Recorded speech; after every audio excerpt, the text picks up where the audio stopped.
Resumes. I know that they're not people's most favorite thing to write, ways to spend your time, and you know what? They're really important. They're important for a couple of reasons.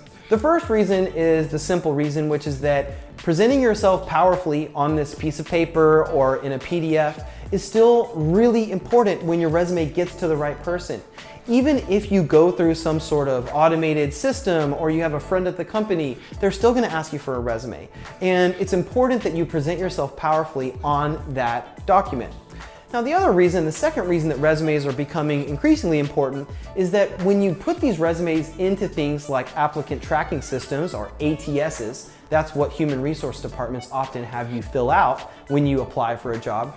Your resume is basically going to be parsed up by all these basically software packages, and then it's going to be analyzed and things like that. So your resume needs to be both powerful for people who are actually reading it so that they think, oh, this person looks good, I trust them, and you're gonna find out more about that coming up. And also to have those keywords in there so that when your resume goes into a software package, which is then analyzed, the data is then analyzed as a part of assessing your candidacy, that you come up in the good category, you come in for interviews and things like that. So we're gonna dive into the resume section here. First, you're gonna find out about the big 6 skills, which is a core part of this learning experience. And then I will see you in the next section where we actually write a resume together.